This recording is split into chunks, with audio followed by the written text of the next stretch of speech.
اللهم صل على محمد وآل محمد. اعوذ باللہ من الشیطان اللعین الرجیم. بسم اللہ الرحمن الرحیم. الحمد للہ الذی تجلی للقلوب بالعظمت واحتجب عن الابصار بالعزت واقتدر علی الاشیاء بالقدرت والصلاۃ والسلام علی اشرف الانبیاء والمرسلین حبیب الہنا و طبیب نفوسنا و شفیع ذنوبنا ابی القاسم محمد. اللہم صلی علی محمد وآل محمد وآل بیت الطیبین الطاہرین المعصومین المظلومین ولعنۃ اللہ علی اعدائہم من یوم عداوتہم الی قیام یوم الدین. اما بعد فقد قال اللہ تبارک و تعالی فی محکم کتابہ اعوذ باللہ من الشیطان اللعین الرجیم. بسم اللہ الرحمن الرحیم. وقال الرسول یا رب انا قومی اتخذوا ھذا القرآن مہجورا. عزیزان گرامی، میں نے جیسا کہ آپ کی خدمت میں عرض کیا، اس کلام کی طاقت کا اندازہ کسی میں طاقت نہیں ہے کہ لگا سکے. جب تمام انس و جن مل کر ایک آیت نہ لا سکیں، اور ایسا کلام جس میں ہر سوال کا جواب موجود ہے، ایسا کلام جس کے بارے میں یہ چیلنج ہے ولا رطب ولا یابس الا فی کتاب مبین، ہر خشک و تر کا علم اس میں موجود ہے. کاش ہم مسلمان خصوصاً مومنین اس کے ساتھ جو رشتہ جس طریقے سے جوڑنا تھا وہ جوڑتے، تو کبھی ہمارے لیے مشکلات نہ رہتی. ہم سے کوتاہی ہوئی ہے. ہم ذرا غور کریں کہ دیکھیں، آپ کو اس پوری دنیا میں کوئی بھی ایسی کتاب پہلے ملے گی ہی نہیں جس کی زبان کو انسان نہ جانتا ہو اور پڑھنا شروع کر دے. جب زبان ہی نہیں جانتا تو آپ کو کوئی پڑھتا ہوا نظر نہیں آئے گا. لیکن اس کتاب کی چاشنی، اس کلام کا اپنا مرتبہ، زبان نہ جانتے ہوئے بھی انسان تلاوت کرتا ہے اور سکون محسوس کرتا ہے، جبکہ ایسا دوسری کتابوں میں آپ کو نہیں ملے گا. اہم ترین کوئی کتاب ہو دو، بہترین ڈاکٹر، بہترین انجینئر، بہترین فلاسفر، بہترین ہر شعبے کے بہترین فرد نے اسے لکھا ہو، اگر آپ کو وہ زبان ہی نہیں آتی، پہلے تو آپ اسے پڑھیں گے نہیں. فرض کریں زبان آتی ہے اور مشکل ہو، تب بھی آپ چند صفحے پڑھ کے اکتا جائیں گے، کہیں گے یار سمجھ ہی نہیں آ رہی. لیکن اس کلام میں رب العزت نے وہ لذت، وہ چاشنی رکھی ہے. سمجھ نہ آنے کے باوجود بھی انسان تلاوت کرتا ہے، سکون محسوس کرتا ہے. اس کا یہ مقصد ہرگز نہیں ہے کہ اسے سمجھے نہیں، اس کو سمجھنا نہایت ضروری ہے. یہ جو ہم نہیں سمجھتے بہت بڑی سازش ہے. کاش اس سازش کو ہم سمجھ جائیں، کیونکہ قرآن مجید ہدایت کی کتاب ہے، تفکر کی کتاب ہے،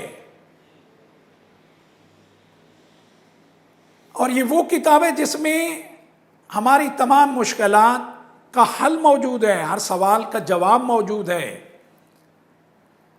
واضح طور پہ کہا گیا لعلکم تعقلون، تاکہ تم سمجھدار بن جاؤ، اوکلا کی طرح زندگی کرو. لعلکم تفقہون، لعلکم تہتدون، تاکہ تم ہدایت پا جاؤ. لعلکم تفکرون، تاکہ تم فکر کرو. اصل مقصد یہی ہے کہ یہ ہمارے لیے ہے، ہم اسے سمجھیں، اس کے مطابق اپنی زندگیوں کو اور اپنی آخرت کو سنوار لیں. تو میں یہ واضح کر دوں، یہ جو میں نے کہا کہ اگر انسان کو معنی نہ بھی آتے ہوں، پڑھنے میں لذت ہے، وہ اپنی جگہ ہے. وہ اس کلام کا کلام وہ ہے، ایک ایسا درجہ ہے اس کا اپنا ایک مقام ایسا ہے، اس کا کمال ہے۔ ہاں، ہمیں اسے سمجھ کے ہی پڑھنا چاہیے۔ یہ وہ کلام ہے کہ اگر سمجھ کے نہ پڑھو تو اس کا ایک اپنا اثر ہے۔ پانی پہ پڑھو اپنا، یہ میں بات نہیں کر رہا، آج کے سائنٹسٹ اس نتیجے پہ پہنچے ہیں کہ اگر کسی کمرے میں کوئی مریض ہو اور اس کمرے میں قرآن کی تلاوت ہو رہی ہو تو اس کی شفا کا سبب بنتا ہے۔ ما ہوا شفاء والرحمہ، قرآن کہہ رہا ہے، ہدن و شفا، ہدایت اور شفا ہے، شفا اور رحمت ہے۔ اور ہم ایسے کلام کو چھوڑے ہوئے ہیں۔ ہمیں تو زیادہ سے زیادہ وقت اسی کلام کو دینا چاہیے تھا۔ بعض اوقات ہوتا ہے ہفتے گزر جاتے ہیں، مہینوں گزر جاتے ہیں، ہم اس کلام کی طرف توجہ نہیں کرتے، جبکہ فرمان یہ ہے کہ یہ ہر وقت تمہارے ساتھ رہنا چاہیے۔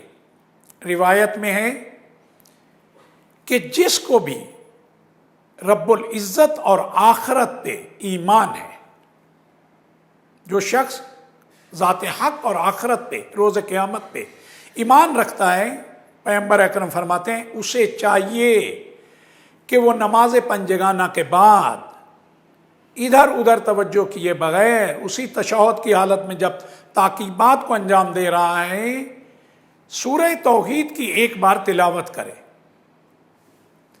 پاک پروردگار جو اس عمل کو انجام دے گا، رسول اللہ صلی اللہ علیہ وآلہ وسلم فرماتے ہیں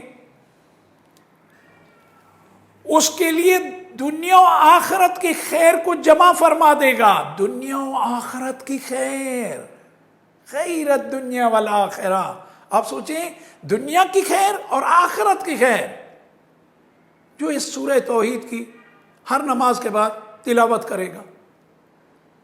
اور ساتھ ہی ساتھ یہاں یہ انعام ختم نہیں ہوگا، بلکہ فرمایا کہ پاک پروردگار اسے، اس کے والدین اور اس کی اولاد کو بخش دے گا، ان کی مغفرت فرما دے گا۔ کتنا بڑا انعام ہے، کتنا بڑی عطا ہے۔ اور آپ کو معلوم ہونا چاہیے، پیغمبر اکرم کے معروف ترین صحابی جناب سعد ابن معاذ، آپ نے کئی دفعہ سنا ہے منبروں سے، خطبات سے، کہ یہ وہ صحابی ہیں جن کی تشییع جنازہ میں، نماز جنازہ میں جناب جبرائیل علیہ السلام کے ساتھ 70,000 فرشتے آئے ہیں۔ پیغمبر اکرم جب چل رہے تھے تو اصحاب نے دیکھا پنجوں کے بل چل رہے ہیں، پوچھا یا رسول اللہ یہ انداز آپ کا کبھی نہیں دیکھا۔ کہا فرشتوں کے پر میرے قدموں میں آ رہے ہیں۔ کہا یا رسول اللہ وہ کیسے؟ کہا جناب جبرائیل امین علیہ السلام 70,000 فرشتوں کے ساتھ خدا کے حکم سے سعد کی تشییع جنازہ میں شریک ہوئے ہیں۔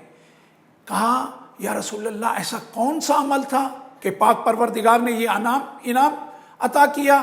کہا سعد اپنی زندگی میں کثرت سے سورہ توحید کی تلاوت کیا کرتے تھے۔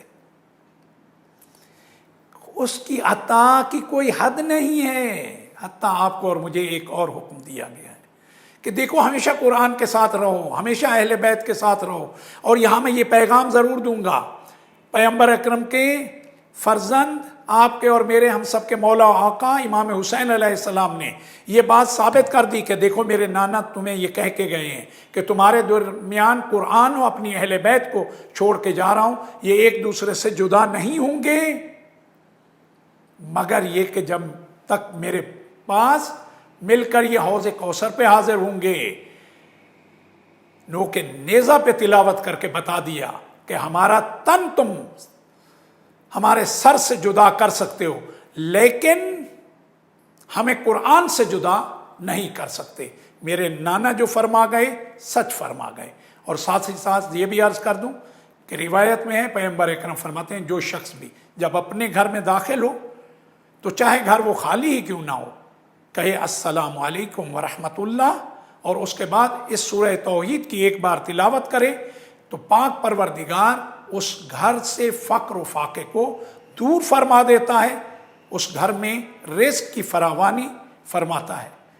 اس کریم نے کتنا ہمارے لیے اہتمام کیا ہے، اس کی رحمت ہمیں اپنی کوشش میں لیے ہوئے ہیں۔ کاش ہم اس رحمت سے زیادہ سے زیادہ فائدہ اٹھائیں اور اپنا رشتہ قرآن و اہل بیت سے ہر آن مضبوط سے مضبوط کریں۔ وعلیک السلام ورحمۃ اللہ وبرکاتہ۔ اللهم صل على محمد